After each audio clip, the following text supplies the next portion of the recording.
নমস্কার, সবাই কেমন আছেন? আশা করি সবাই যে যেখানে আছেন ভালো আছেন, সুস্থ আছেন।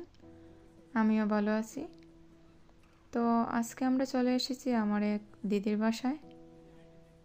তো দিদির বাসায় আমাদের বাংলা কমিটির যারা ছিলেন তাদের সবারই নিমন্ত্রণ ছিল। তো আয়োজনটা ছিল আসলে মূলত আমার এক বৌদির জন্য। ওনার বাচ্চা হবে।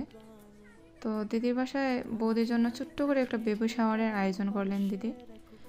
তো বৌদির সাথে সাথে আমাদের সবাইকেও দিদি নেমন্তন্ন করলেন। তো আমরা সবাই খুব সকাল সকাল চলে এসেছিলাম দিদির বাসায়। তো সকালবেলা এসেই দেখি দিদি নানান ধরনের নাস্তার আয়োজন করেছেন। তো নাস্তায় ছিল ঝাল ঝাল পাঁপড়, আবার পিঠা ছিল, আমসত্ত্ব ছিল, সিঙ্গারা, সমোসা, ফুচকা আমাদের সবার প্রিয়। এর মধ্যে ছিল পিঠাও, পাটিসাপটা পিঠা, মালপোয়া পিঠা, তারপর আরও অনেক কিছু। আসলে বলে তো শেষ করতে পারবো না, তাই আর আমি রিস্ক নিলাম না। তো বৌদি প্রথমে আসতে চাচ্ছিলেন না, তারপর বললেন যে আমি আসবো কিন্তু বেশিক্ষণ থাকবো না, কারণ আমার শরীরটা খুব একটা ভালো নেই, তাই আমি বেশিক্ষণ থাকতে পারবো না। তো সেই জন্য বৌদি আসার সাথে সাথেই সবাই তাড়াহুড়ো করে বৌদিকে খাবারগুলো সার্ভ করলো।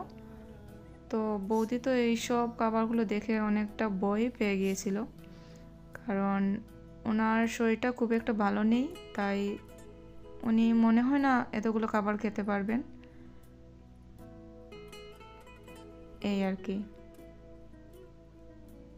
তো দুপুরের খাবারের জন্য ছিল অনেক কিছু, চিংড়ি মাছের মালাইকারি, মাংস, তারপর মাটন, তারপর মাছের ঝোল, মাছের কালিয়া, তারপর শুটকি, তারপর আরও অনেক কিছু ছিল। অনেকগুলো আসলে আমি বলতেও পারবো না কী কী রান্না করেছিল দিদি, ওই আর কি। কিন্তু সবকটা খাবারই কিন্তু ছিল খুবই সুস্বাদু।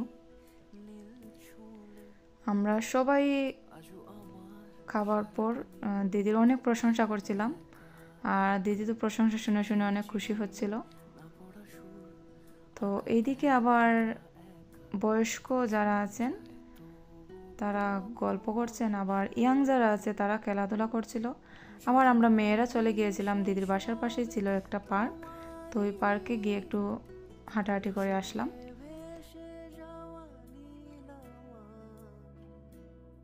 তো পুরো দিনটাই আমরা আসলে অনেক মজা করলাম, অনেক খাওয়া দাওয়া করলাম, সব কিছু মিলিয়ে দিনটা আসলে খুবই সুন্দর ছিল।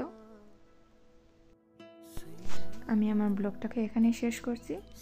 সবার ভালো লেগে থাকলে একটা সাবস্ক্রাইব করে দিবেন, আর লাইক, শেয়ার, কমেন্ট করে দিবেন।